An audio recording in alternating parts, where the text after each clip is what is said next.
Najlažje je vsakmu, vam, gledalcem in pa je najlažje je kritizirati. Nekdo pa mora tudi pokazati rešitve. In to je na Košarkarski zvezi jasno, da najdemo oziroma da se najdejo adekvatne rešitve. Če je to ali bodi se menjava, je pa res, da je potrebna sigurno, da menjava generacije. Mislim, da smo dosegli en vrhunc s to generacijo leta 2017, nekako nadaljevali to več ali manj naslednjih 4 leta. Potrebna je menjava generacije, verjetno je to včasih tudi boleč proces. Nismo mi prva reprezentanca, ki soočamo s temi težavami.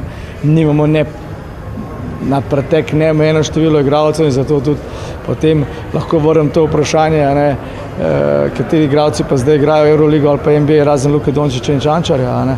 In tu smo pripeljali še Josh Nebo, vse ostalo naši igralci, ki igrajo po slovenskih klubih, slovenski klubi sploh ne igrajo mednarodnih tekmovanj razen Olimpije. Tako da jaz ne vidim tukaj, jaz vidim tle malo globlji problem, ne samo v tem, kar ste napeljali, da treba menjava selektorja ali pa kogarkoli. Če je tukaj nezaupanje, sigurno jaz se bom umaknil.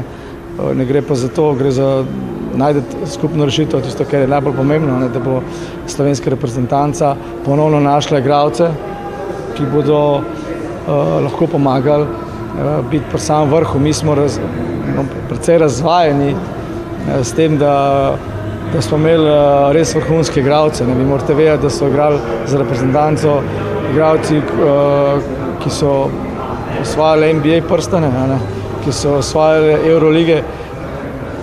Zdaj pa moram našteti na prste ene roke igralce, ki igrajo zdaj v Euroligi ali pa ki igrajo, če kombiniram NBA pa Euroligo. Se pravi, da je tudi to kruta realnost. Sigurno pa je najlažje potem kritizirati trenerja.